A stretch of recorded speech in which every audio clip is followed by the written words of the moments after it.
Hallo und herzlich willkommen zu diesem Video. Ich bin David, Naturfilmer und Ökologe und möchte euch einen etwas anderen Einblick in meine Arbeit geben. Hier zeige ich euch ein Beispiel, wie ein Storyboard und ein fertiges Filmprojekt im Vergleich aussehen. Das hier ist ein Imagefilm, den ich vor einigen Jahren für einen Studiengang produziert habe. Grundsätzlich geht es beim Storyboard darum, dem Team oder auch Kunden ein möglichst gutes Bild von einer Idee zu vermitteln und das Video visuell durchzudenken. Der Kunde bekommt so im Vorfeld bereits einen sehr guten Eindruck des geplanten Films. Wir haben hier also jede Einstellung genau geplant und nummeriert. Grundsätzlich dient uns das Storyboard im Producing dazu, genaue Drehorte, Requisiten und Kostüme zu planen. Gleichzeitig gibt es bereits für die einzelnen Departments Handlungsanweisungen für den Dreh. Die Pfeile zeigen so zum Beispiel Kamera- und Objektbewegungen an. Tiefenschärfe und Bokehs kann man natürlich auch in einem Storyboard planen. Ähnlich wie bei den Kamerabewegungen ist dabei dann vielleicht die ein oder andere Anpassung nötig.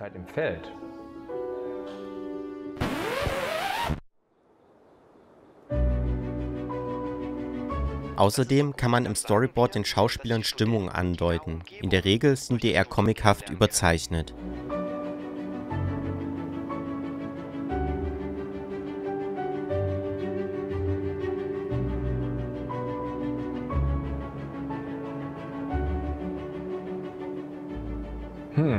Manchmal ist es aus verschiedenen Gründen einfacher, direkt ein Foto zu verwenden.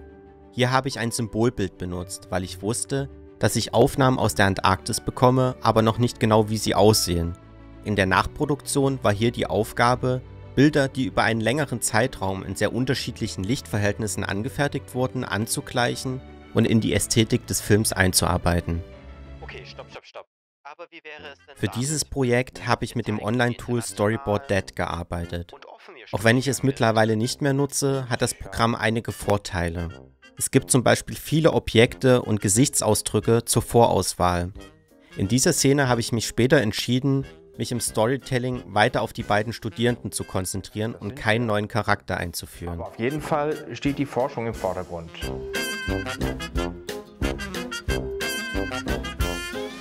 Okay. Manchmal muss man auch bei den Storyboard-Bildern improvisieren, um das gewünschte Bild darzustellen. Insgesamt hat diese Szene viel mehr Kamerabewegungen, als das Storyboard vorgesehen hat.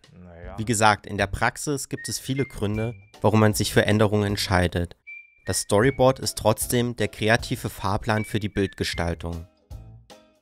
In der Praxis erleichtert das Storyboard einen sehr effizienten Ablauf des Drehs. Da gerade bei Kundenaufträgen die Zeit sehr knapp bemessen ist, verlagert sich die Kreativarbeit hier eher in die Pre-Production bei der Erstellung des Storyboards. Später dreht man die geplanten Bilder dann einfach ab. Hier liegt die Kreativarbeit dann hauptsächlich in der Schauspielführung und kleineren Anpassungen des Storyboards. Je nach Projekt kann es sich dabei sehr unterscheiden, wie nah man am Storyboard arbeitet. Und auf eines dieser vielen Sachen muss man sich dann im Studiengang spezialisieren? Nun ja, eigentlich nicht. Ich hoffe, der Einblick war interessant für euch. Schreibt gerne in den Kommentaren, wenn euch diese Art der Videos gefällt. In der Videobeschreibung findet ihr außerdem den Link zum Originalvideo. Schaut dort gerne auch mal vorbei. Bis zum nächsten Mal.